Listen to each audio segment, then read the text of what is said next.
नीवा भूपा health insurance studio में 5 बज चुके, वक्त हो गया है प्रहार का। मैं हूं आपके साथ सलोनी श्रीवास्तव मेरा, और प्रहार में क्या बड़ी खबरें लेकर आज हम आपके सामने आ रहे हैं उसकी जानकारी आपके सामने। सबसे पहले बात दिल्ली के पूर्व सीएम अरविंद केजरीवाल के बंगले की करने वाले। दिल्ली में आपकी हार की एक बड़ी वजह शीश महल भी था, और केजरीवाल की सत्ता से आउट होने के बाद तो जी का जंजाल बनता दिख रहा है। दिल्ली के पूर्व मुख्यमंत्री अरविंद केजरीवाल के पुराने बंगले की संपूर्ण जांच होगी, पाई पाई का हिसाब होगा। सेंट्रल विजिलेंस कमीशन यानी सीवीसी ने बंगले की जांच के आदेश दे दिए हैं, और अब दिल्ली की जनता ने बीजेपी को सत्ता की चाबी सौंपी है। बीजेपी भ्रष्टाचार के खिलाफ लड़ाई का प्लान सामने रखकर यहाँ जीत आ पाई है और सत्ता में आ पाई, और यही वो बंगला है जिसके रेनोवेशन को लेकर करीब 45 करोड़ रुपए के खर्च का दावा किया गया था।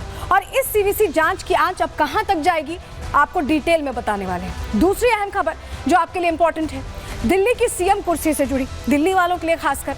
8 फरवरी को बीजेपी ने दिल्ली विधानसभा का चुनाव जीतकर 27 साल का जो सूखा है वो खत्म किया, लेकिन परिणाम आए भी 8 दिन बीत चुके हैं। दिल्ली की सत्ता के शीर्ष पर बैठने वाला चेहरा कौन होगा, किसके हाथ राजधानी की कमान होगी, किसका पत्ता कटने वाला है, ये सवाल सभी के मन में है। रेस में नाम कई हैं, लेकिन बीजेपी इतनी आसानी से कभी पत्ते नहीं खोलती, और इसके पीछे वजह संगठन और पार्टी का मंथन है। वैसे हालिया हमने देखा, हरियाणा चुनाव की बात कर ले, मध्य प्रदेश, राजस्थान में देखें तो सरप्राइज पैकेज में भी किसी की भी लॉटरी लग सकती है, ऐसा कहा जा रहा है। बीजेपी हाईकमान का प्लान तैयार है, आपको बताएंगे कि कौन रेस में आगे है, किसको कुर्सी मिलने की खबर पक्की है, पूरी जानकारी इस पर भी देंगे।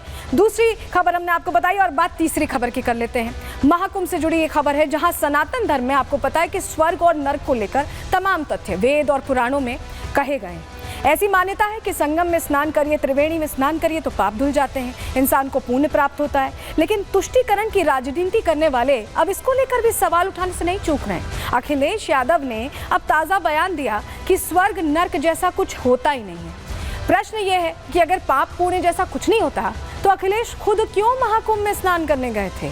कुछ ऐसा ही बयान अफजाल अंसारी का भी आया था।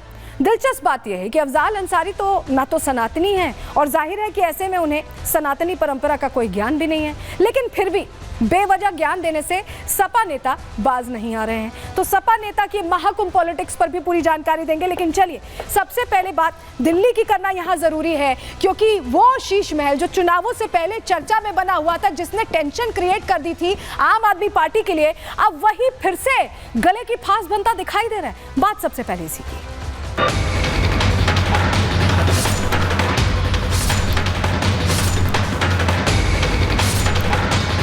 ये एक गंभीर मामला है। मैं सेंट्रल विजिलेंस कमीशन के इस आदेश का स्वागत करता हूं। अगर उस 6 फ्लैगस्टाफ रोड पर कोई भी नॉर्म्स फ्लाउट हुए थे तो मीडिया को अंदर क्यों नहीं जाने दिया भाजपा ने? ये पूरा एक भ्रष्टाचार का बड़ा मामला दिखता है, और इसमें निश्चित रूप से जो इंक्वायरी हुई है वो स्वागत योग्य है, और ये इंक्वायरी होनी चाहिए। दिल्ली सरकार के जितने भी पाप हैं उन पापों का अंत भी होना है।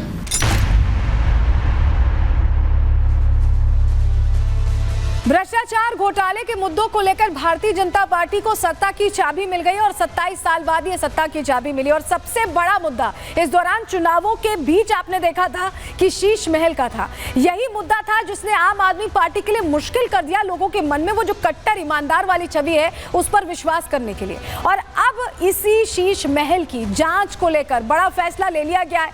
अब ये जो फैसला है इसने आम आदमी पार्टी की टेंशन बढ़ा दी है। चुनावों के दौरान जिक्र होकर हार तक का नतीजा आ गया, और अब क्या जेल जाने की नौबत आने वाली है शीश महल को लेकर? यही प्रश्न आम आदमी पार्टी के संयोजक से लेकर हर व्यक्ति के मन में घूम रहा है। चलिए सबसे पहले जरा आपको तस्वीर दिखाते हैं कि कैसे अब जांच यहां पर बढ़ने वाली है, टेंशन कैसे बढ़ाने वाली है आम आदमी पार्टी की। दायरा बढ़ गया है, जानकारी आपके सामने रख रहे हैं। देखिए, विजेंद्र गुप्ता ने ये चिट्ठी लिखी थी, और इस चिट्ठी के जरिए ये निवेदन किया गया था कि ये जो घोटाला हुआ है बंगला बनाने में, इसको लेकर जांच की जाए।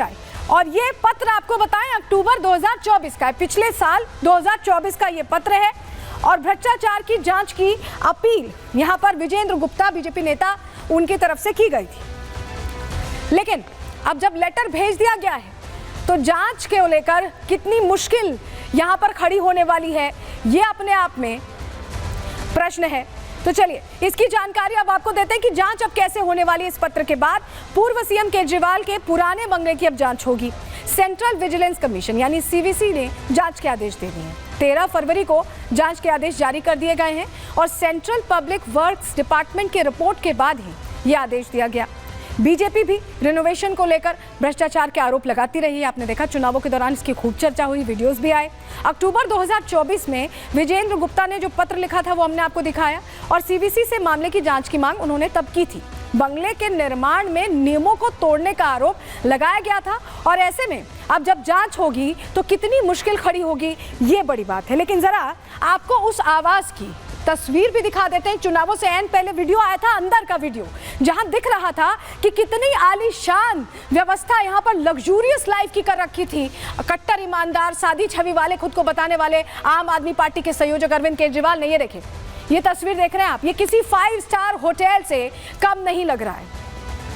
ये दिल्ली के सीएम का आवास है और आवास इतना आलीशान, इतनी सुविधाएं, ऐसा लग रहा है अगर आप इस तस्वीर को देखें कि ये कहीं कोई होटल तो नहीं है, कोई 7 स्टार 5 स्टार होटल तो नहीं है। ये तस्वीरें यही कह रही हैं। और ऐसे में आपको जरा टाइमलाइन बताएंगे। अब आपने देखा, तस्वीर देख ली आपने इस घर की, जो कि शीश महल के नाम से चर्चा में बने रहा पूरे चुनावों के दौरान।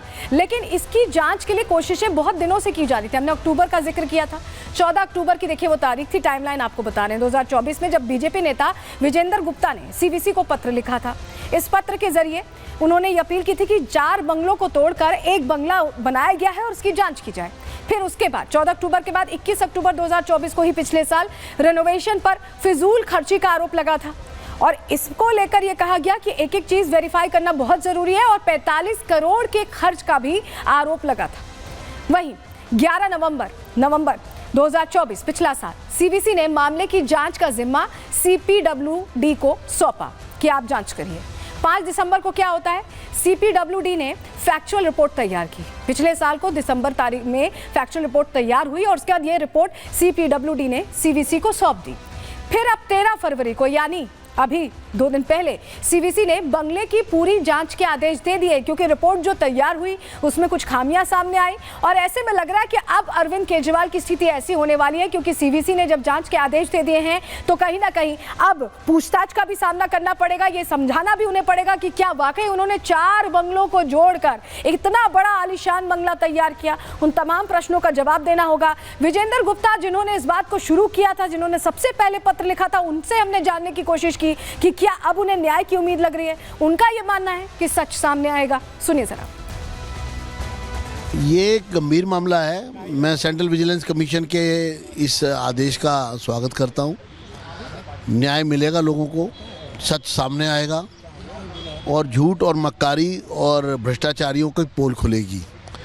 ये लोगों ने दिल्ली को जिस तरह से ठगाया, दिल्ली के अरमानों को जिस तरह से लूटा है, उनके साथ खिलवाड़ किया है, जनता की भावनाओं के साथ विश्वासघात किया है, ऐसे लोगों को सख्त से सख्त सजा मिलनी चाहिए, सख्त से सख्त कार्रवाई इनके खिलाफ होनी चाहिए और इनको बख्शा नहीं जाना चाहिए। तो 50,000 गज का एक एम्पायर बनाया गया, एक शाकाल का जैसे है ना होता है साम्राज्य, वो स्थापित किया गया। जो लोग जनता के वोट से, उनकी भावनाओं से चुनकर आए थे, वो अपने आप को अपने लिए शीश महल बनाने में जुट गए। तो